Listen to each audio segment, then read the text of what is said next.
하루 주 안에서 평안하셨습니까? 우리가 오 형제여 충실히 행하여라 그 찬미를 아까 불렀는데 우리 주님 곧 오신다고 그랬는데 언제 오실 것 같아요? 예, 저는 예수님 언제 오실 것 같습니까? 하고 물으면은 내일 오십니다 라고 대답을 합니다. 왜냐하면 우리는 하루만 사는 사람이니까요. 그런데 사람들이 자기가 하루만 산다는 것을 잘 모르는 것 같아요. 그런데 우리는 오늘만 사는 사람입니다. 제가 히브리 3장 13절에서 오늘이라 일컫는 동안 매일 그렇게 얘기를 하셨거든요. 그 말씀을 읽고 하루만 산다는 사실을 깨달은 다음에야 내가 진실로 속히 오리라 하시는 그 말씀의 뜻을 알았습니다. 정말 속히 오시는구나. 왜냐하면 우리가 호흡이 끝나면 그 다음부터는 무엇이 없어요? 시간이 없어요. 세월이 없어요. 그러면 예수님 재림하시는 날 눈 딱 뜨면 내일입니다. 내가 죽은 그 이튿날 오십니다. 왜냐하면 세월이 없기 때문에. 그래서 아브라함은 자기가 잠든 그 이튿날 재림 맞이할 것이고 바울도 자기가 잠든 그 이튿날 재림을 맞이할 것입니다. 우리도 똑같습니다. 그러니까 오늘 잘 살아야 됩니다. 내일 잘 살기 위하여 애쓰지 않아도 됩니다. 저는 이것을 깨달았을 때 믿음의 길이요 쉽더라고요. 1년 잘 살아야 된다 하는 것보다 하루 잘 살아야 된다는 게 쉬워요, 안 쉬워요? 쉽죠. 그래서 우리 모두 정말 하루 잘 사시는 성도들 되었으면 참 좋겠고요. 오늘 디지털 혼 특창 감사합니다. 아주 좋으네요. 자주 하시기 바랍니다. 자주 하시기 바라고요. 우리 주제가가 주의 약속하신 말씀 위에 굳게서 그것이 우리의 주제가입니다. 정말 약속하신 말씀 위에 굳게 서서 신앙하는 우리의 신앙 생활이 되어야 할 것이라고 생각을 합니다. 그러기 위해서는 어떻게 해야 돼요? 말씀을 알아야 됩니다. 말씀을 알아야지 내가 말씀에 굳게 설 수 있지 않겠습니까? 그런데 말씀도 모르는데 어떻게 말씀에 굳게 서겠습니까? 저는 1959년도에 제7일 안식일 예수재림교회 교인이 되었습니다. 후회하는 일이지만 그때는 한국의 재림교인 수가 2만 명 조금 넘었다고 그럽니다.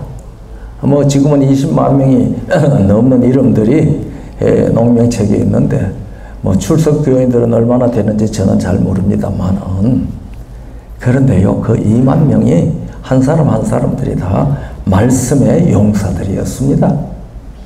무엇이든지 척척박사예요. 그런데 요즘 우리는 어때요? 우리가 그만큼 말씀을 멀리하고 산 것이 아닌가 그런 생각이 들어갑니다. 그러니까요, 어제 질문 시간에 제가 그런 얘기를 했습니다마는 우리가 거듭나는 것은 살아있고 항상 있는 하나님의 말씀으로 나는 겁니다. 우리는 물과 성령으로 나는 것 그것만 기억하고 있는데 우리는 말씀으로 납니다. 그러니 우리 모든 사람들이 말씀으로 났으니까 무슨 사람들입니까? 말씀의 사람들이죠. 그러니까 이 말씀의 사람들은 다 걸어다니는 성경이잖아요. 그러니까 우리 모두가 다 뭐가 꼭 돼야 되겠습니까?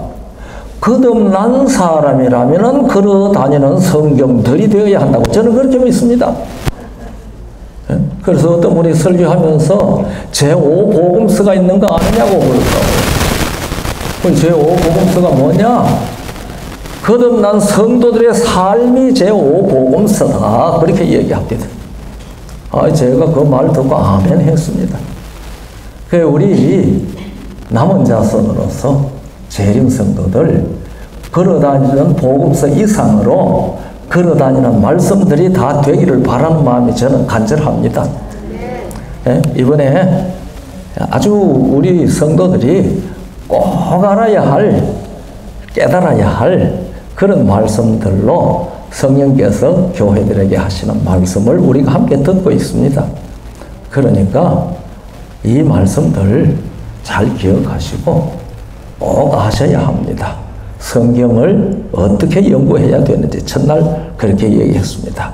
둘째 날 영과 육이 무엇인지 성경에 가르치는 것, 그거 말씀 우리가 다 들었습니다. 그리고 셋째 날은 믿음이 내 믿음인가 받은 믿음인가, 믿음은 어디서 오는가, 그 말씀을 우리가 들었습니다. 그리고 어제는 어떤 사람이 되어야 마땅하며 어떤 사람이 되어야 마땅하다고 성경이 우리에게 가르쳤습니까?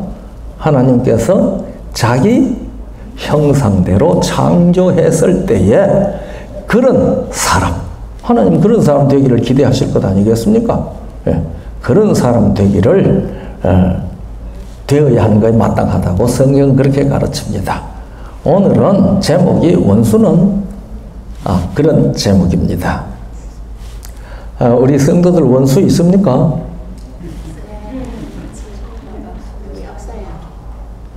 원수 없어요? 원수가 없으면 사랑할 대상도 없네요. 왜냐하면 원수를 사랑하라고 그랬잖아요. 예수님께서 원수를 사랑하라 그랬는데 원수가 없으면 사랑할 대상도 없다. 그런 등식이 성립되는지 저는 잘 모르겠습니다. 근데 예수님께서는 원수를 사랑하라고 하셨거든요. 우리가 잘 아는 말씀이잖아요.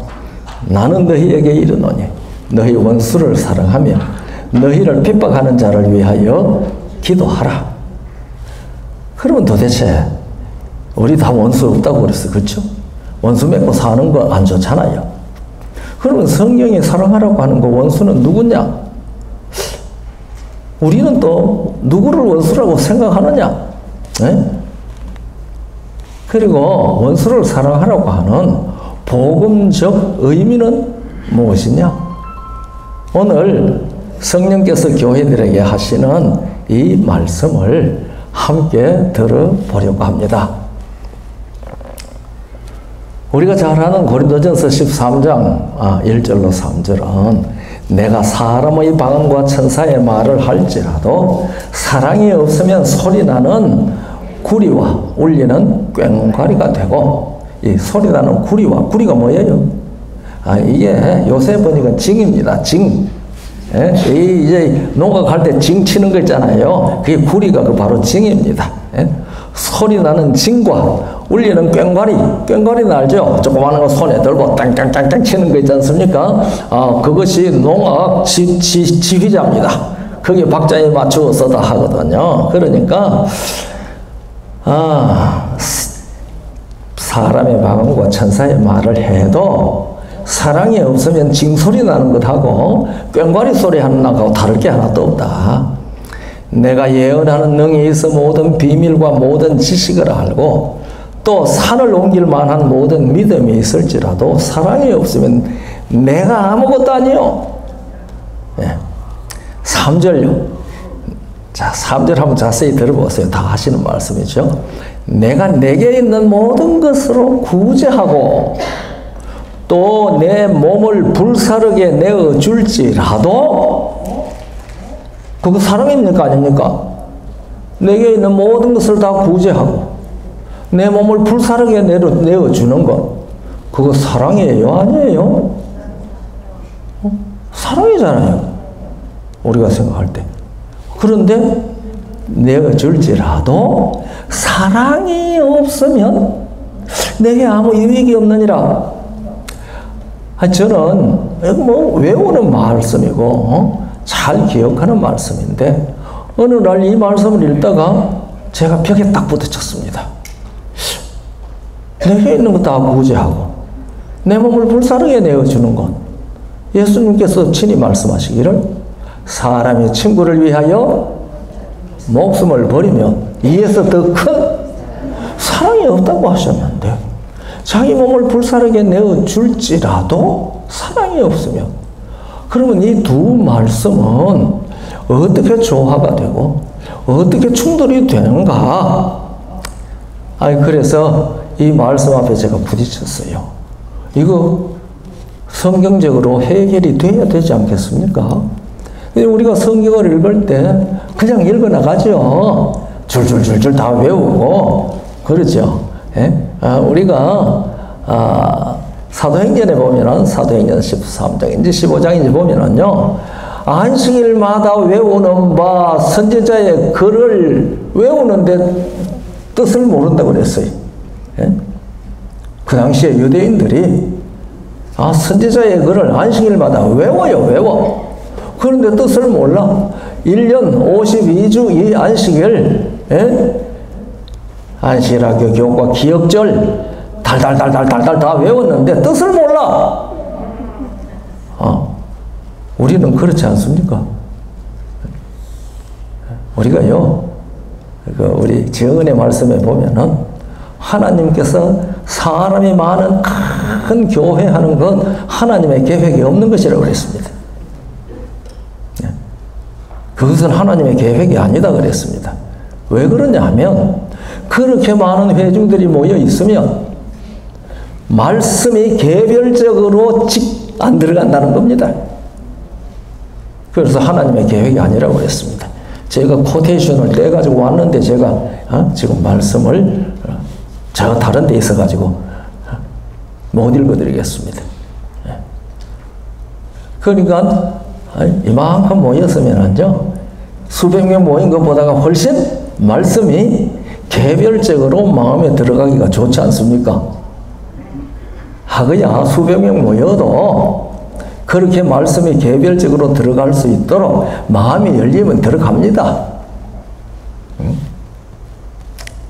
그래서 그러면 몸을 불사르게 내어줄지라도 사랑이 없으면 했는데 그 사랑은 도대체 무슨 사랑인가?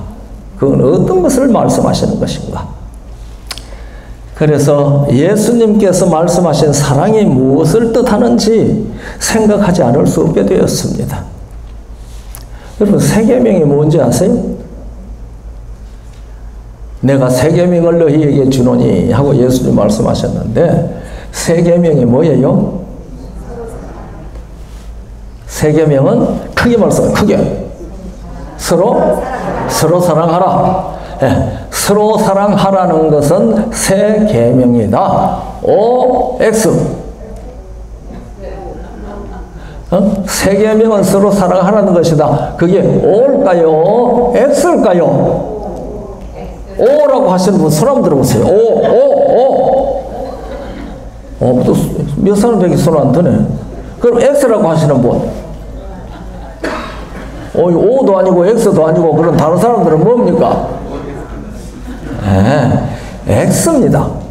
X. 그러니까 우리가 세 계명을 너희에게 주느니, 세 계명이 뭔지 몰라? 서로 사랑하라. 세 계명이 서로 사랑하라고 뭔데? 그 다음까지 읽어야 세 계명이 됩니다. 내가 세 계명을 너희에게 주노니 서로 사랑하라. 그 다음 무슨 말씀이죠? 내가 너희를 사랑한 것 같이 너희도 서로 사랑하라. 요 말씀 빼먹고 서로 사랑하는 것은 결단코 세 계명이 아닙니다. 그런데 우리가 세 계명 이 얘기를 해도 세 계명이 뭔지 모르고 산 거예요. 서로 사랑하라. 아닙니다. 이게 우리가 잘 아는 대로 요한복음 13장 34절 35절인데 그래서 제자들이 오해할까봐 15장 12절, 요한복음 15장 12절에서 예수님이 한 번 더 설명하셨습니다. 내 계명은 내가 너희를 사랑한 것 같이 너희도 서로 사랑하라 하는 이것이니라. 그러니까 내가 너희를 사랑한 것 같이 너희도 서로 사랑하라 하는 요 말 빼먹고 서로 사랑하라는 말만 하면 그것은 세계명 아닙니다. 그러니까 여러분 한번 생각해 보세요. 우리가 열심히 성경 듣고 교회 다니고 말씀을 들었는데 그래 수십 년을 다녔는데 세계명이 뭔지도 몰라. 그냥 서로 사랑하라 하는 그 말씀이 세계명이다. 이런 정도로만 알고 있었거든요. 그래서 제가 이 고린도전서 13장 3절 말씀에 부딪혀서 이 사랑 문제를 생각을 하지 않을 수가 없었습니다. 그래서 성경이 말하는 사랑이 뭔가? 그러면은 내가 너희를 사랑한 것 같이 너희도 서로 사랑하라고 말씀을 하셨는데 예수님이 우리를 어떻게 사랑하셨는가? 예수님이 우리를 왜 사랑하셨는가? 이것을 이제 생각하게 되거든요. 그래서 요한일서 3장 16절에 이렇게 말씀하십니다. 그가 우리를 위하여 목숨을 버리셨으니 우리가 이로써 사랑을 알고 우리도 형제들을 위하여 목숨을 버리는 것이 마땅하니라. 그러면 내가 너희를 사랑한 것 같이 사랑하라는 말씀은 우리도 형제를 위하여 목숨을 버리는 사랑을 사랑하라는 말 아닙니까?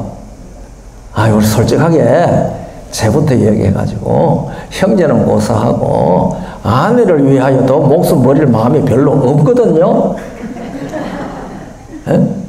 여러분 어떻습니까? 우리 장로님들 아내를 위하여 목숨을 버릴 만큼 그렇게 아내를 사랑합니까?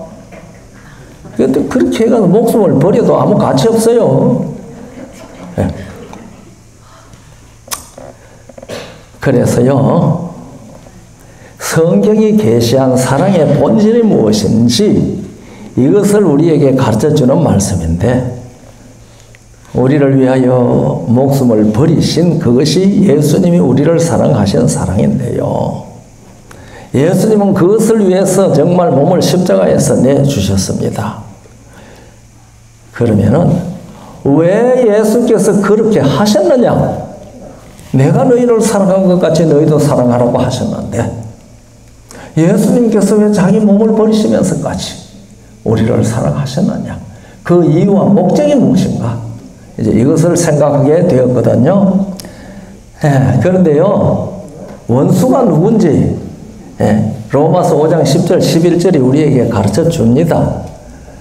잘 들어보세요. 곧 우리가 원수 되었을 때에 그 아들의 죽으심으로 말미암아 하나님으로 더불어 화목되었은즉 화목된 자로서는 더욱 그의 살으심을 인하여 구원을 얻을 것이니라. 이뿐 아니라 이제 우리로 화목을 얻게 하신 우리 주 예수 그리스도로 말미암아 하나님 안에서 또한 즐거워하느니라. 그러면은 예수 그리스도께서 십자가에 참 몸을 불사도록 내어주실 그때 원수를 위하여 그렇게 하셨는데 그 원수가 바로 누구예요? 그 원수가 바로 우리예요. 우리가 원수 되었을 때에 우리가 하나님의 원수가 되었습니다.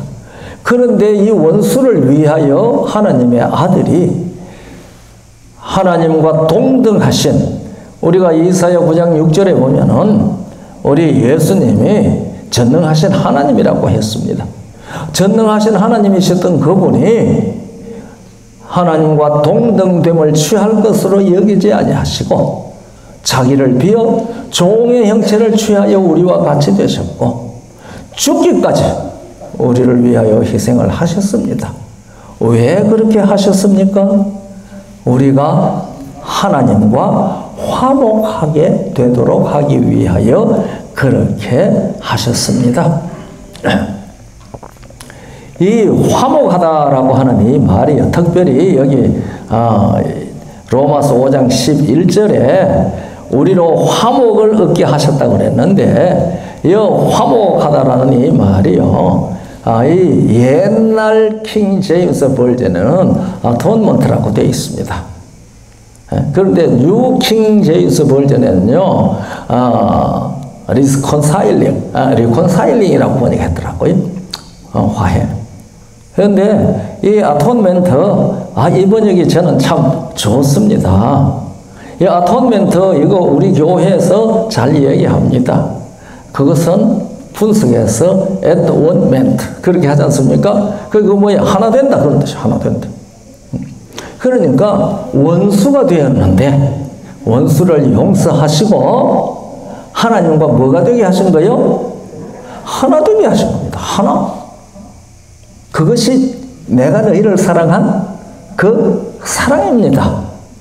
우리가 예수 그리스도 안에서 이 경험을 하면은 우리도 하나가 돼요. 저는 가끔 무엇을 생각해 보는 거 하면은요, 부활의 아침에 스데반과 바울이 딱 만나면은 그 어떤 광경이 벌어질까? 그걸 가끔 생각을 해 봅니다.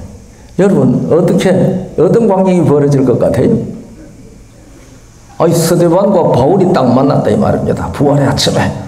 스데반이 보더니, 너도 여기 왔어? 그럼 나는 여기 안 있을래? 그럴까요? 얼마나 반갑겠어요? 야, 사울아, 너도 여기 왔나? 참 잘했다. 뭐가 됐어요? 하나 되었어요, 하나 되었습니다. 그러니까요, 이 사울은 스데반을 죽이는 일에 앞장선 사람입니다.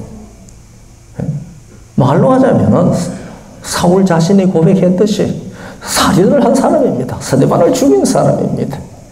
그런데 자기를 죽인 그 원수를 그곳에서 만났을 때에 하나 되었어요. 누구 안에서? 예수 안에서. 그러니까 예수 그리스도께서 우리를 위하여 십자가에 피 흘려 그 몸을 불사르게 내준 것은 그 목적이 우리가 뭐가 되게 한 거예요? 하나님과 하나 되게 하기 위한 것이 목적이었거든요. 그러니까 내 몸을 불사르게 내어줄지라도 내게 있는 것을 다 구제할지라도 그 상대와 내가 예수 그리스도 안에서 하나 되게 하려는 정신이 없으면 그 사랑은 아무것도 아니라 이 말입니다.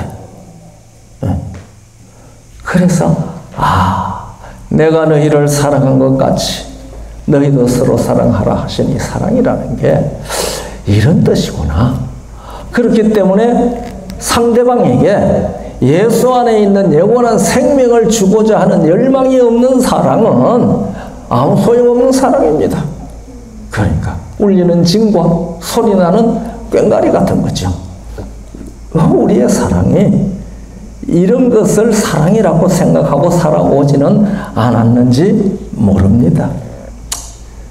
그래서 원수가 누구냐? 예수께서 사랑하신 원수는 누구냐? 그건 우리입니다. 우리가 예수님이 사랑하신 원수입니다. 그걸 다른 말로 바꾸면 죄인입니다. 죄인. 언제 원수가 됐을까요? 하나님께서 창조하셨을 때는 하나님의 형상대로 창조했으니까 그 상태가 하나님과 일체된 거죠. 하나님의 형상대로 창조했습니다. 그런데 언제 원수가 되었어요? 하나님께서 아담을 창조하시고 아담과 언약을 체결하셨습니다. 우리가 호세아 6장 7절에 보면은 아담이 언약을 어기고 패역했다고 나와 있습니다. 그러니까 하나님께서 아담을 창조하셨을 때에 아담과 언약을 체결하신 것이 분명한 것을 호세아 6장 7절에서 우리들은 알 수 있습니다. 그런데 언약을 맺을 때에는 약속이 있고 조건이 있죠. 그렇습니까? 언약을 맺을 때는 약속이 있고 조건이 있죠.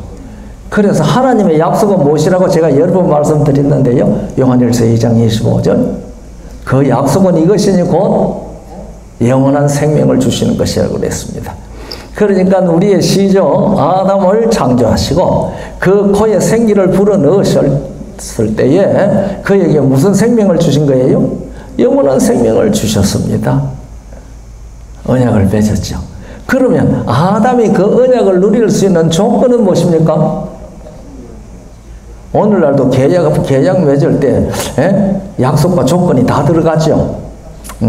그게 선악을 알게 하는 나무입니다. 이것을요, 오늘날 사람들이, 신학자들이 선악을 알게 하는 나무 왜 만들었는지 그게 미스터리입니다. 왜 하나님께서 그걸 만들었나? 안 만들었으면 죄가 안 들어왔을 건데. 그러니까 하나님께서 우리 시조를 창조하셨을 때에 무엇을 하셨다는 사실을 기억하지 않기 때문에, 언약을 맺으셨다는 사실을 기억하지 않기 때문에 생명나무와 선악을 알게 하는 나무는 언약을 맺을 때에 나타내신 하나님이 하신 일과 아담이 할 일에 대한 약속과 조건을 동산 중앙에 세워놓은 겁니다. 그래서 선악을 알게 하는 나무의 실과를 먹으면은 하나님께서 주신 영원한 생명을 뭐 할 수밖에 없다? 거두어 갈 수밖에 없다. 예. 그거 약속하신 겁니다. 그런데 불행하게도 아담 부부가 다 먹었습니까? 먹었어요. 이 언약은 누구하고만 하나님께서 처음에 하셨어요? 아담하고만 하셨어요. 하나님께서 아담을 창조하시고 창세기 2장 16절 17절 이 말씀을 하실 때에는 아직 여자를 창조하시기 전입니다. 아담을 창조하시고 그 말씀을 하셨습니다.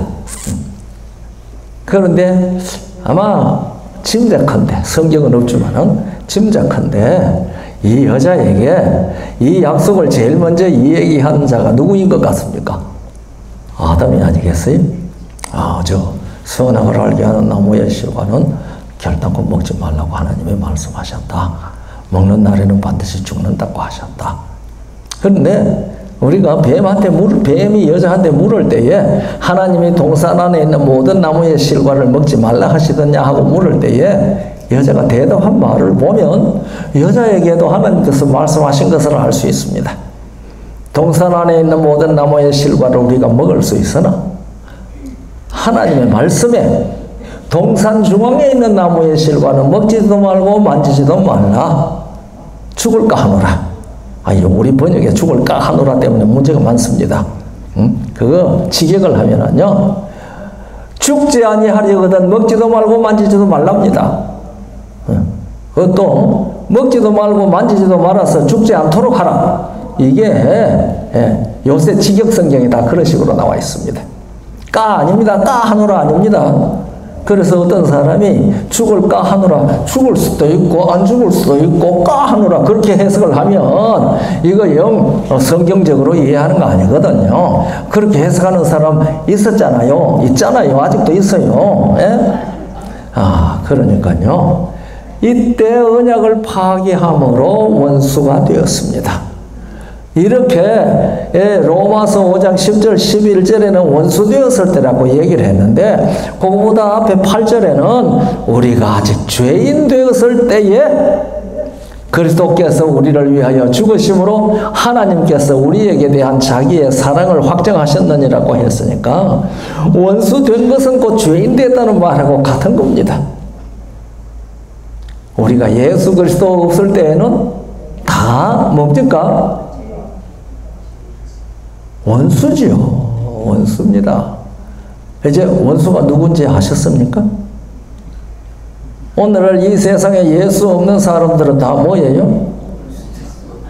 하나님의 원수. 하나님의 원수는 나의 원수. 하나님은 그 원수를 사랑하셨어요. 그래서 그 원수가 뭐가 되도록 하나님과 하나가 아토먼트가 되도록 그렇게 하셨다는 말입니다. 그것이 내가 너희를 사랑한 것 같이 서로 사랑하라는 그 사랑입니다. 우리가요, 감정적으로 원수가 되어 있을 때에는요, 말하기 힘들죠. 만나기도 싫지요. 그래서 저쪽에 가다 보면은 돌아서서 만날까 하는 거예요. 예? 이 성경의 원수 사랑하라고 하는 것은요, 그런 감성적인 이 얘기가 포함 안 된다고 하기는 모르겠습니다만은, 그런 감성적인 이 얘기를 하는 것은 아닙니다. 예. 그리고 이 원수를 사랑하라고 할 때 그 사랑이라는 말은 아가페입니다. 아가파오입니다. 저는요, 귀에 따가리 같은 못이 박히도록 들은 말이 아가페는 하나님이 우리를 사랑하신 사랑이라서 사람들 사이에서는 사랑할 수 없는 사랑이라는 소리를 그렇게 들었거든요. 그런데 원수를 사랑하라, 내가 너희를 사랑한 것 같이 사랑하라 할 때 전부 그거 아가페입니다. 그럼 우리가 할 수 없는 그것을 하라고 하셨을까요? 네. 그러니까 그것은요, 감성적인 사랑 이상입니다. 여러분, 그러면 원수 사랑하는 가장 좋은 방법이 무엇이겠어요? 면면이 지금 알고 있는 얼굴들인데 이름 부르기는 못하고 성 부르기도 못하고, 원수를 사랑하는 가장 좋은 방법이 지금 뭡니까? 큰일 났네. 방법도 모르니 원수 어떻게 사랑해? 전도입니다. 전도. 전도하는 것은 그 사람에게 무엇을 주자는 겁니까? 예수 안에 있는 영원한 생명을 나누어 주자는 것 아닙니까? 그래서 예수 안에서 영원한 생명을 얻었으면 하나님과 뭐가 되는 거예요? 화목이 되는 겁니다. 아톤먼트가 되는 겁니다. 이 일을 위하여 하나님께서는 말씀 하나님을 화목제물로 세우셨습니다. 우리가 로마서 3장 23절로 26절을 읽으면은 이렇게 말씀하셨습니다. 25절에 이 예수를 하나님이 그의 피로 인하여 믿음으로 말미암는 화목제물로 세우셨으니 이는 하나님께서 길이 참으시는 중에 전에 지은 죄를 간과하심으로 간과하심으로 자기의 의로우심을 나타내려 하시니 곧 이때에 자기의 의로우심을 나타내사 자기도 의로우시며 또한 예수 믿는 자를 의롭다 하려 하심이니라. 예. 그래서 우리가 예수 그리스도를 믿으면은 예수님 안에서 하나님과 뭐가 돼요? 하나가 됩니다. 하나님과 하나가 된다는 것은 누구의 생명이 내 생명이 됐다는 얘기입니까? 하나님의 생명이 내 생명이 됐다는 겁니다. 예. 그것이 자기도 의로우며 예수 믿는 자를 의롭다 하려 하심이라는 말의 뜻입니다. 예. 우리가 믿음으로 말미암는 의에 대한 얘기를 어제 들었지 않습니까? 이거 같은 얘기죠. 그런데 여기에 화목제물을 삼으셨다는 이 말이 원문 헬라 말로는요, 힐라스테리온입니다. 힐라스테리온입니다. 그런데 신약 성경에 이 힐라스테리온이라는 말이 딱 두 번 나옵니다. 하나는 바로 이 로마 3장 25절에 나오고, 또 하나는 히브리 9장 5절에 나오는데, 히브리 9장 5절에는 속죄소라고 번역되어 있습니다. 그러니까 언약궤 위에 뚜껑이 속죄소지 않습니까? 그 뚜껑이 힐라스테리온입니다. 화목의 장소라 그 말입니다. 그래서 속죄소라고도 하고, 또 무슨 이름이 있습니까? 시은좌. 베풀시자, 은혜 은자, 보좌, 좌자입니다. 시은좌. 은혜를 베푸는 보좌라는 말입니다. 이 힐라스테리온, 은혜 베푸는 보좌라는 말입니다. 그런데 그분이 바로 누구라고 그랬어요? 예수님이 바로 그 힐라스테리온이라고 그랬습니다. 그래서 여러분과 제가 예수님을 믿으면은 그분이 자기 몸을 불사르는 사랑을 우리에게 베푸셔서 그에게 오는 모든 사람들이 예수님 안에서 하나님과 화목, 아토멘트가 되도록 하신 겁니다. 하나가 되도록 하셨습니다. 어째 오늘 오신 분들 우리가 하나님과 하나가 되셨나요? 아멘. 네. 하나님과 하나가 됐으면요, 하나님이 가면 나도 가게 됩니까? 예수님이 가는 대로 나도 가게 됩니까? 그럼 예수님이 안 하는 거 나도 안 하게 됩니까? 지금 우리가 그렇게 살아가고 있습니까? 야, 이게 화목했다, 안 했다, 화목했다, 안 했다, 그러는지도 모르겠습니다. 그래서요, 예수님이 내 안에 거하시고, 내가 예수 안에 거한다. 그 말이 하나 된다는 얘기입니다. 예수 그리스도께서 화목제물 곧 힐라스테리온이 되신 것은 원수인이야 죄인인 우리가, 이거 좀 바꾸어 표현되게 되네요. 죄인이요 원수인 우리가 하나님과 화목하게 하려는 것이 목적입니다. 이것이 예수께서 우리를 사랑하신 사랑입니다. 예수님은 자신이 바로 속죄소입니다. 힐라스테리온입니다. 그러므로 하나님의 사랑으로 예수 그리스도께서는 이 땅에 오셔서 화목제물 힐라스테리온이 되셨고, 그분 자체가 속죄소 시언주가 되셔서 그분 위에서, 그분 안에서 우리는 하나님과 화목합니다. 여러분, 우리가 이제 성소를 만들라고 하나님께서 모세에게 지시하실 때 성소를 지으라고 한 목적이 무엇이죠? 출애굽기 25장 8절 무슨 말씀이 있습니까? 내가 그들 중에 거할 성소를 그들을 위하여 나를 위하여 지어라 그랬습니다. 그러면은 성소의 목적은 무엇이죠? 하나님과 우리가 함께 거하는 겁니다. 그 성소의 목적은요, 짐승 속죄 제물 잡고, 화목 제물 잡고, 이래가지고 피 바르고, 제사장이 봉사하고, 그거 다 맞죠. 그러나 그것은 성소의 목적이 아니고 기능입니다. 성소의 목적은 우리가 아니고 하나님이 우리와 함께 사시려고 하는 것입니다. 이게 성소의 목적입니다. 그래서 이 성소를 하나님이 하시는 일이기 때문에 그 설계도를 하나님이 다 해주셨어요. 성소도 그랬고 성전도 그렇습니다. 그리고 에스겔 40장 이하에 나오는 에스겔에게 계시로 보여준 성전 도면도 다 하나님께서 그렇게 다 설계한 겁니다. 왜 하나님께서 설계했을까요? 그 모세 밑에 똑똑한 사람 많잖아요. 나를 위하여 성소 설계를 해라. 그렇게 안 하시고 하나님께서 친히 일일이, 우리가 역대상 28장을 읽어보면은 다윗이 솔로몬에게 성전 지으라고 얘기할 때에 거기에 기명들을 만드는 중수 무게까지 다 정해 주었습니다. 그거 솔로몬이 마음대로 한 거 아니에요? 네. 하나님께서 일일이 그렇게 했습니다. 왜냐하면 이 성소는 우리의 구원의 목적 결과 하나님과 하나 되게 하는 것은 우리한테서 나온 게 아니고 누구한테서 나온 거예요? 하나님께로부터 나온 것이기 때문에 하나님이 시키는 대로 해야 되는 거예요. 그래서 우리가 구원 얻겠다고 내 마음대로 걸어가면 되는 것 아닙니다. 그래서 하나님께서 하라고 하는 대로 걸어갈 때에만 우리는 구원의 길을 걸어가는 겁니다. 그것이 생명의 길입니다.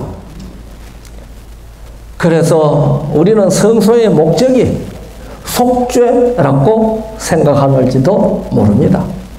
그것이 목적은 아닙니다. 목적은 하나님이 우리와 함께 거하시는 것입니다. 그런데 하나님은 속죄소 위에 좌정하시지 않습니까?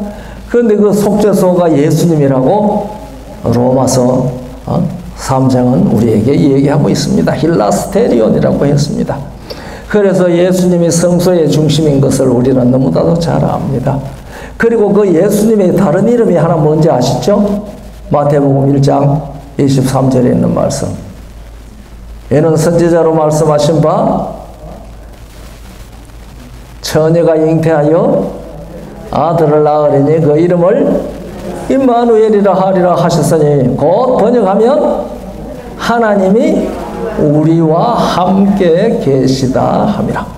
그러면 예수 그리스도께서 이 땅에 오셔서 우리를 사랑하신 그 사랑은 예수님 안에서 우리가 하나님과 화목해서 하나님이 우리와 함께 계시게 하기 위하여 오신 것이거든요. 그래서 이 화목의 핵심은 바로 무엇일까요? 일체가 되는 것입니다. 그래서 사랑은 일체되는 것이지요. 예. 이 사랑이 일체가 된 본보기가 어디에 있습니까? 그게 창세기 2장에 하나님께서 여자를 만드시고 그 다음에 뭐라고 말씀하셨어요? 24절 25절에 2장 창세기 2장 24절 25절에 보면은 이러므로 남자가 부모를 떠나 그 아내와 연합하여 둘이 한 몸을 이룰지로다. 하나가 되라 이 말입니다. 그게 사랑의 핵심입니다. 오늘 남편과 아내 되시는 분들 하나가 잘 되셨어요? 네? 이 사람들을 벌거벗었으나 부끄러워하지 않았습니다. 여기 벌거벗었다는 말은 이 부부 사이에 이 부부가 일체이기 때문에 무엇이 없다는 뜻이에요? 숨긴 것이 하나도 없다는 말입니다. 네? 그런데 부부 사이에 숨긴 것이 비밀이 있으면은 덜 일체입니다. 일체는 일체인데 덜 일체입니다. 일체가 아니다라는 말보다는 낫죠. 제가 대구에 살 때 살던 동네에 사진관이 하나 있었는데 사진관 이름이 덜털 사진관이에요. 덜털 사진관. 그래서 그 사진관 주인을 만나가지고 조카가 그 주인을 만났어. 사진관 이름이 뭐 이래 이상해요? 덜털 사진관이 뭐요? 그러니까 처음에는 사진관 이름을 털털한 사진관이라고 털털 사진관이라고 지으려고 하다가 너무 털털하다고 하면 더러울 것 같아서 털털하기는 털털한데 좀 덜 털털하고 덜털 사진관이라고 지었다. 그렇게 대답을 했다고 들었습니다. 그러니까 우리 덜 일체지요. 일체는 일체인데 덜 일체, 우리가 덜 일체 말고 정말 일체가 되었으면 좋겠는데 이 세상의 부부들이 정말 일체 아담 부부처럼 벌거벗었으나 전혀 부끄러울 것이 없는 그런 일체된 부부가 얼마나 있을는지 모르겠습니다. 그러니까 대체적으로 덜 일체, 우리도 똑같은 것 같아요. 덜 일체 아닌가 싶어요. 예? 그러나 하나님과 예수님과 우리 사이에는 덜 일체가 없습니다. 왜냐하면 예수님이 내 안에 거하시고 내가 예수님 안에 거하면 그보다가 더 일체가 어디 있습니까? 그래서 우리는 이 성서의 목적이 속죄하는 곳에 있는 것이라고 생각을 하면은 정확하지 않다고 생각을 합니다. 그것은 하나 되는 게 하나님과 우리가 하나 되게 하는데 목적이 있는 것이 성소의 목적이라고 그렇게 깨달았습니다. 이렇게 하나님이 우리와 일체가 되고 싶으면은요, 총각이 처녀와 일체가 되고 싶으면은 뭘 하죠? 결혼하죠. 그래서 하나님께서 우리에게 장가 드신다고 그랬어요. 여러분, 여호와 하나님이 장가 드신다는 말 좀 들어보셨어요? 예수님이 신랑 된다는 말은 들어보셨어요? 그건 신약 성경에 있죠. 그런데 구약 성경에요, 여호와께서 우리에게 장가 드신다고 그랬어요. 그렇게 할 때에 너희가 나를 알 것이라고 그랬습니다. 그러니까 우리가 여호와 하나님과 결혼하지 않으면, 하나님이 내게 장가 들지 아니하면 우리가 여호와 하나님을 몰라요. 일체가 되지 않으면 몰라요. 한번 들어보세요. 호세아 2장 19절입니다. 내가 네게 장가 들어 영원히 살되 의와 공변됨과 은총과 긍휼이 여김으로 네게 장가 들며 20절 진실함으로 네게 장가 들리니 네가 여호와를 알리라. 호세아 2장 19절 20절입니다. 그러니까 여호와가 누구죠? 그분이 우리에게 장가 들었으니까 그분이 우리의 뭐예요? 남편이죠. 그래서요, 이 성경에서, 구약 성경에 여호와라는 이름이 아버지 여호와, 아들 여호와, 다 여호와로 나옵니다. 그러니 우리가 그 구별하기 힘들어요. 어떤 경우에 이것은 예수 그리스도 여호와시고, 어떤 경우에 이것은 성령 여호와시고, 어떤 경우에 이것은 아버지 여호와시냐, 신약 성경에 분류한 대로 그걸 우리가 구별하기 힘드는데, 우리에게 장가드는 여호와는 누구겠어요? 그 예수 여호와십니다. 왜냐하면 신약 성경에 아버지 하나님이 우리한테 장가든다는 말씀 없잖아요. 신약 성경에 우리와 결혼하시는 하나님은 누구예요? 예수님이십니다. 그래서 우리 사도 바울은 고린도 후서 11장에서 그렇게 말씀하지 않았습니까? 자, 내가 너희는 나의 좀 어리석은 것을 용납하라. 청컨대 나를 용납하라. 내가 하나님의 열심으로 너희를 위하여 열심 내노니 내가 너희를 정결한 처녀로 한 남편인 그리스도께 드리려고 중매함이로다. 그래서 예수 그리스도께서 우리의 남편입니다. 양반촌 예배당에서, 교회에서 찬양대원들이 예배 시간에 특창을 했습니다. 무슨 찬양, 무슨 찬미를 특창했는가 하니까 우리 신랑 예수 오실 때 그걸 특창을 했어요. 양반촌에서 등불 들고 그 찬양 끝나고 난 다음에 찬양대원들이 혼이 났어요. 어이구 촌노 점잖은 노인들이 무슨 우리 신랑 예수 오실 때, 신랑 예수 오실 때 찬양을, 그런 찬양을 하느냐고. 아니, 그러니까 이 사람들은요, 예수님의 신부되는 걸 모르는 사람들이. 그러니까 무엇을 따라 신자된 사람이 아니고, 성경 말씀을 따라 신자된 사람이 아니고, 유교적 사고방식 속에 신앙생활을 하는 거거든요. 그러니까 뭐 우리 신랑 예수하고 이 처녀들이 찬양대에 앉아서 그 노래를 부르니까 이거 앉았다가 얼굴이 헬스해지고 끝나고 난 다음에, 예배 끝나고 난 다음에 그래 야단을 쳤다는 겁니다.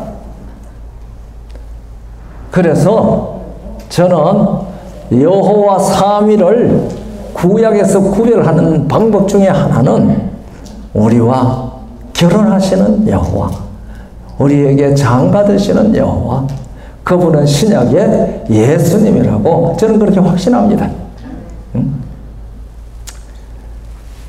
그런데 여기 그랬죠. 열심을 내노니 너희를 정결한 처녀로 한 남편인 그리스도께 드리려고 중매함이로다.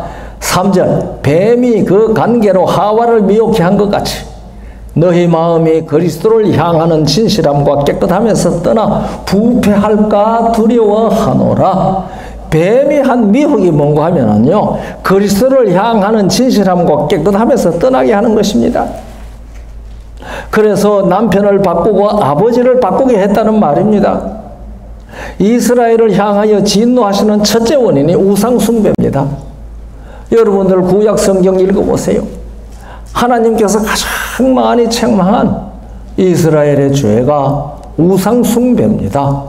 그것을 에스겔서는 그것을 무엇이라고 비유했어요? 남편 놔두고 다른 남자 따라가는 음란한 여자로 비유했습니다. 우리는 음란한 여자들이 아닌지 모르겠습니다. 예. 우리는 정말 충실한 예수 그리스도의 아내로서 예수 그리스도와 하나가 되어 있지 아니하면 우리는 다 또 하나님을 원수 삼고 나가는 사람들입니다. 잠언에 보면 엄녀의 꾀임에 빠지지 말라고 아주 경고가 많습니다. 그래서 그것은 일상생활에서 사람들이 엄녀의 꾀임에 빠지지 말라는 것이 포함되어졌겠지만은 그것은요, 엄녀가 누굽니까? 요한계시록 17장에 보니까 엄녀, 금잔을 들고 화려한 옷을 치장하고 붉은빛 짐승을 타고 있는 그 음녀, 그 음녀가 누구예요? 교회인데 말씀대로 하지 않는 교회입니다. 그러니까 잠언의 음녀 얘기를 일상적인 생활에 있어서 남녀 관계에만 적용시키게 되면 성경이 음녀에 빠지지 말라고 한 그 깊은 의미를 놓칩니다. 저는 몰라서 3대째 장로교회 다녔었는데 다 장로교회 다녔잖아요. 네. 그런데 제가 우리 재림 기별을 받아들이고 재림 교인이 되었습니다. 남은 자손의 대열에 참석을 했습니다. 전에 몰랐거든요. 난 예수 잘 믿는 거, 우리 할머니는요, 얼마나 소위 주일 성수를 했는지요. 예? 그래서 이웃에서 이 일요일 날 농기구 빌리러 와도 불신자가 오늘은 주일이라서 우리 그런 것 안 빌려줍니다. 죄송합니다. 내일 오시면 빌려드릴게요. 그렇게 말씀하시던 분입니다. 거룩하게 지켰으니까요. 예. 오늘날 우리가 제7일 안식일을 그런 정신으로 정말 지키고 있는지 모르겠습니다. 제가 그런 가정에서 자랐습니다. 그런데 우리 어머니는 제게 성경인 절대 철저한 하나님의 말씀이라는 그것을 믿도록 가르쳐 주셨습니다. 그래서 저는 성경이 그렇게 말씀하셨다 하면은 내가 그대로 사는 일은 어렵더라도 그건 내가 못하는 것이지 성경이 잘못한 거 아니잖아요. 네. 그래서 성경이 그렇게 말씀하셨으면은 아멘입니다. 아멘. 네. 내가 비록 그 기록된 말씀대로 생활이 잘 안 된다 할지라도 그 말씀은 아멘이고 그리고 그렇게 살려는 마음이 생기도록 기도합니다. 그런데요, 여러분 집에서 성 잘 안 내요? 성은 내가 내는 겁니까? 남이 성 내게 하는 겁니까?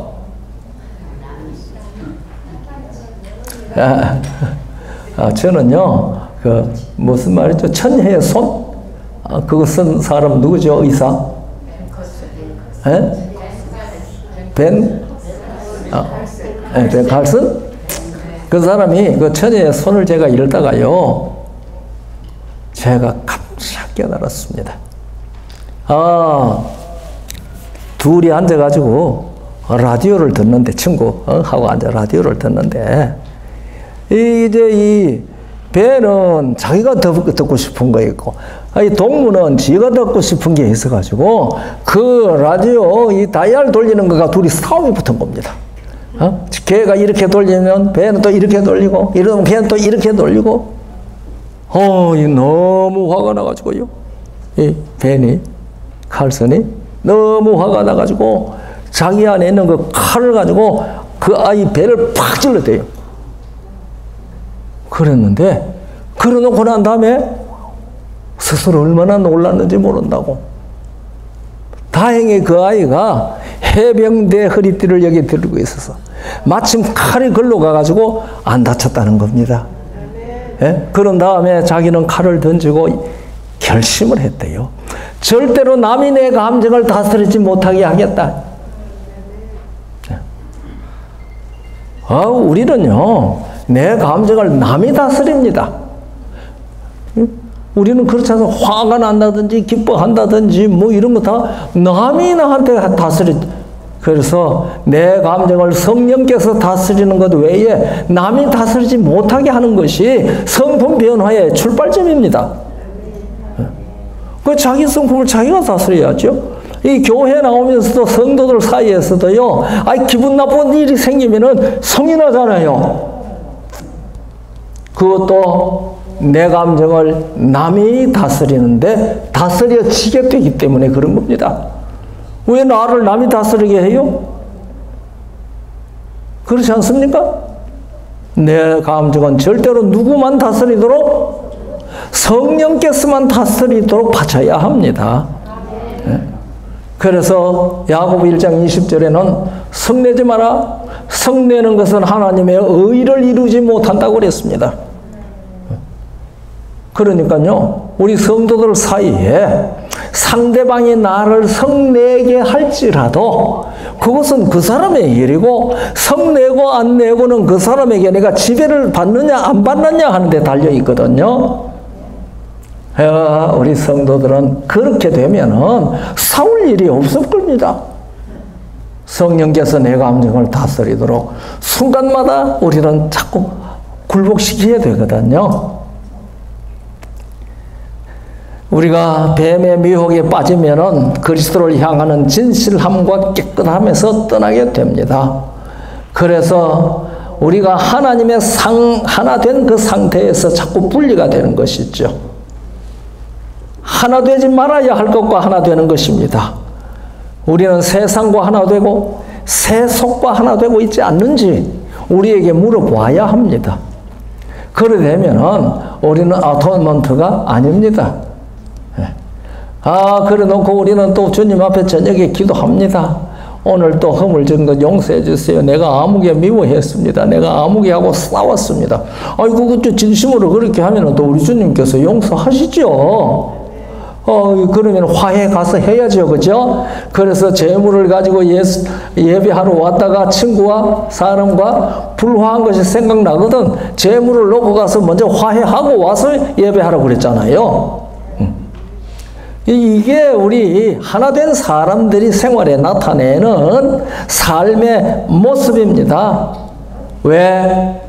하나님께서 내 남편이시기 때문에 그렇습니다. 나는 그분과 하나가 되어 있기 때문에 그렇습니다. 그래서 성경은요, 하나님과 예수님과 우리의 관계를 남편과 아내 관계로 표현하지 않았습니까? 아까 고린도 후서 11장도 그렇지만은 에베소 5장 22절로부터 끝절까지는 이 이야기를 계속해서 합니다. 저는 그렇게 믿습니다. 제가 결혼 주례를 부탁받으면 이 얘기를 언제든지 한 것은 아니지만은 합니다. 남편은 아내에게 예수 그리스도처럼 나타나야 하고, 아내는 충성스러운 교회처럼 남편에게 그렇게 해야 한다. 이 에베소 5장 22절부터 하시는 말씀이 바로 그 말씀입니다. 그것이 뭔가 하면은 그리스도와 우리가 뭐가 됐다는 얘기입니까? 부부가 되었으니까 일체가 됐다는 얘기입니다. 이것이 화목, 하나됨, 속죄의 목적입니다.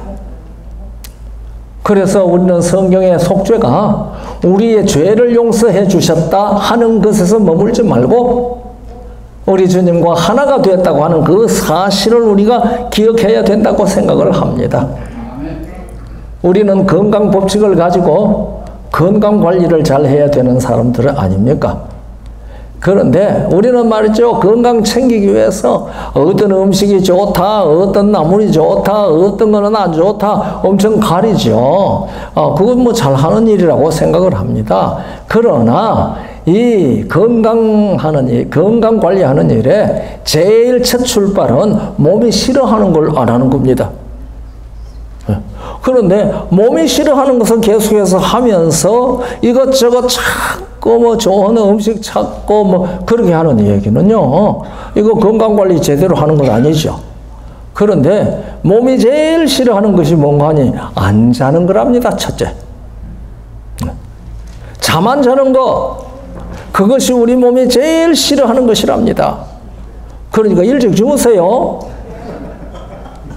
요새 말이죠, 사람들 텔레비전 보고 뭐 이런 거 저런 거 하느라고 11시, 12시 넘기는 거 예상 것은 몸이 싫어하는 것을 하는 겁니다. 제일 싫어하는 것을 하는 겁니다. 그러면서도 또 아이고 나 건강하게 해주세요 하고 기도는 하거든요. 그러면은 내가 건강하지 않은 일을 열심히 하면서 건강하게 해주세요라고 기도하면 그 기도가 응답될 것 같습니까? 제가 며칠 전에 매일의 양식에서 사울의 이 얘기를, 요새 그 얘기 쭉 나오지 않아요? 이제는 뭐 우사 얘기 나오고 넘어갔지만은 거기에서 뭐라고 그러는가 하면은요, 이 사울이 우림으로도 둠밈으로도 에보스로도 하나님께서 그에게 말씀하지 않은 이유를 설명해 놓았습니다. 뭔가 하니 사무엘이 하나님께서 사무엘을 통하여 사울에게 주신 기별을 사울이 안 들었어요. 거절했어요. 그리고 또 다른 여러 루트를 통해서 사울에게 기별을 보냈는데 안 들었어요. 그러니까 하나님께서 이제는 기별을 주셔야 할 이유가 없으신 겁니다. 안 듣는데 자꾸 줘봐요. 속만 상하죠. 에?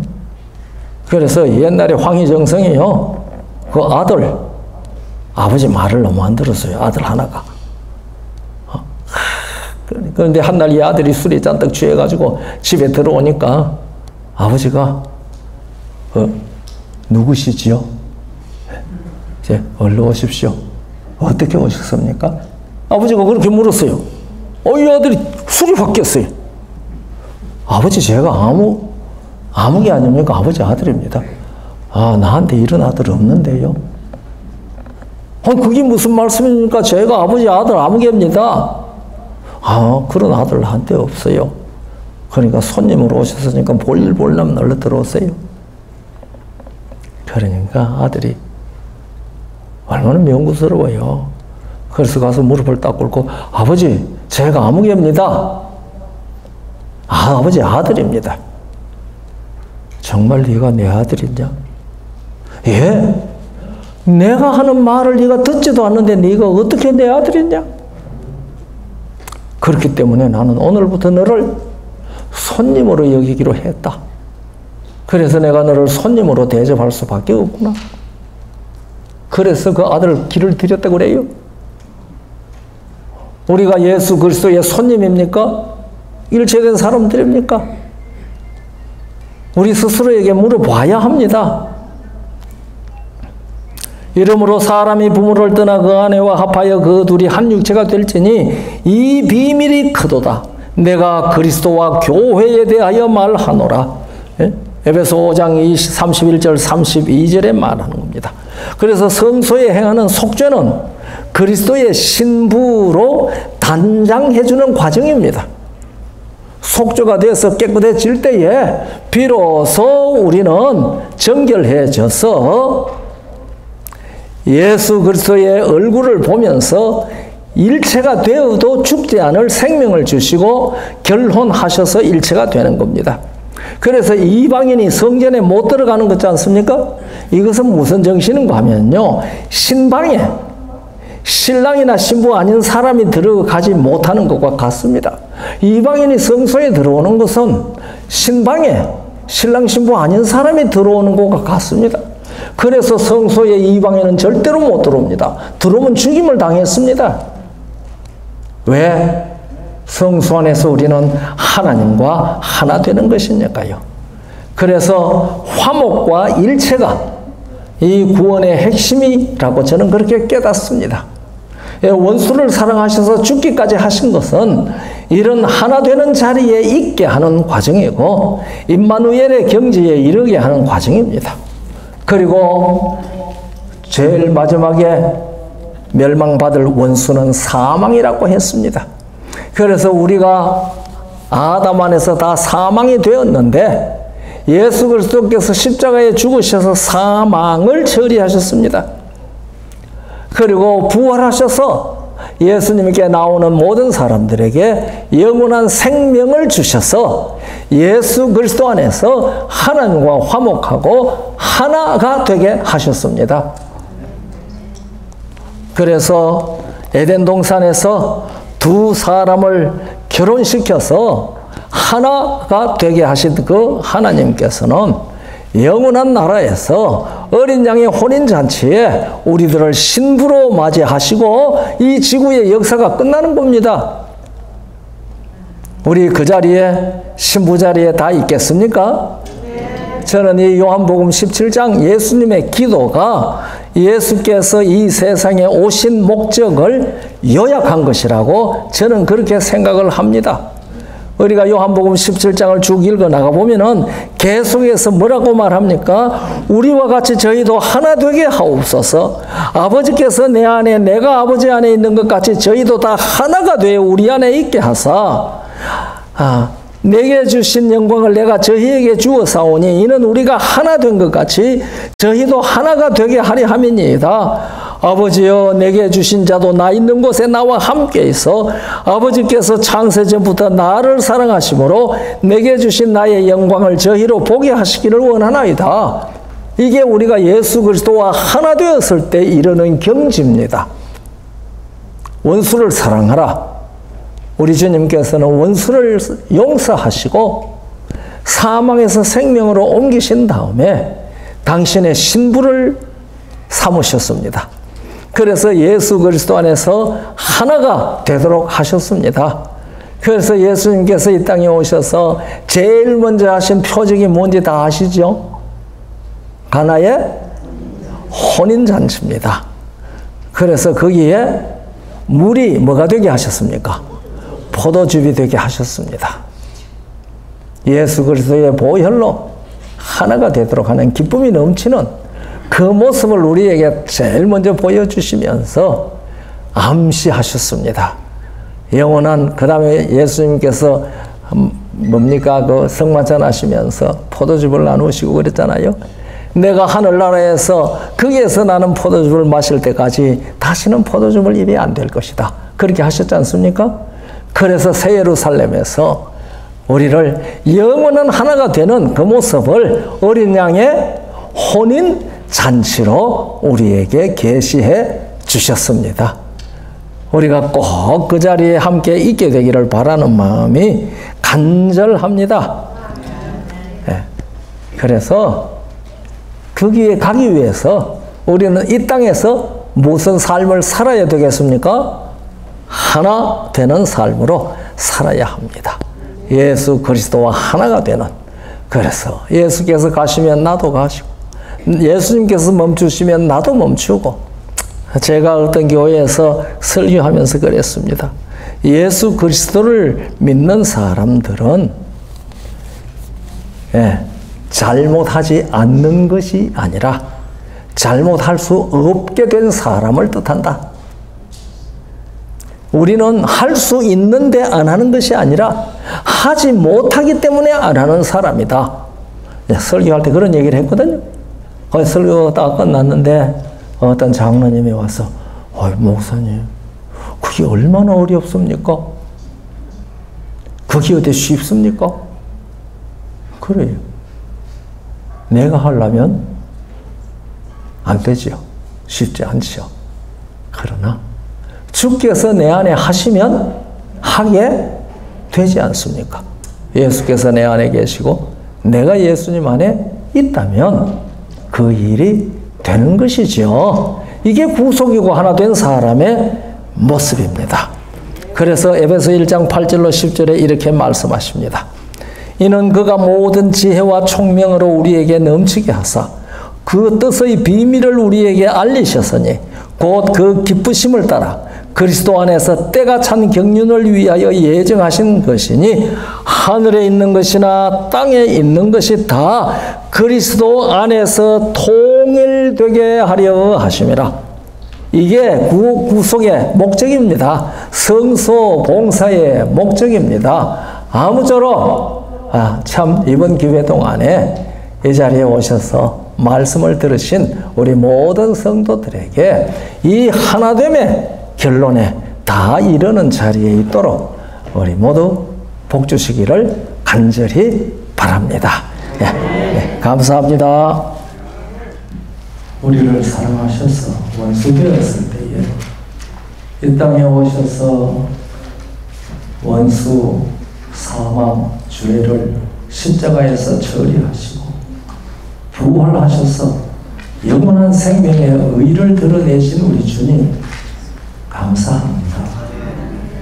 거룩하신 우리 아버지시여, 예수 그리스도의 이러한 힐라스테리온 희생을 통해서 그분 안에서 우리가 삼위일명 여호와 하나님과 하나가 되게 하신 것 감사합니다. 우리가 하나 되었다는 사실을 깊이 명심하게 하여 주셔서 우리가 가는 곳에 우리 주님이 함께 계시고 주님이 가시는 곳에 우리가 함께 있다는 것을 우리의 의식 속에 분명히 기억을 하면서 무의식으로라도 그렇게 살 수 있는 우리 모두가 되도록 출석하신 주의 사랑하는 자녀들 한 사람 한 사람과 이름을 기억하시며 이 은혜를 부어 주시옵소서. 그래서 앞으로 하루하루의 삶이 주님 오늘 오실지라도 맞이할 수 있는 이 생명의 삶, 예수 그리스도의 생명으로 하나 된 그 삶을 이루도록 생명의 성령께서 우리 한 사람 한 사람을 그 이름으로 기억하시고 전적으로 주장하여 주옵소서. 그렇게 주장하실 때에 우리가 반대하지 않도록 우리를 압도하는 능력으로 주장해 주시옵소서. 예수 그리스도의 거룩하신 이름으로 간절히 기도하옵나이다. 아멘.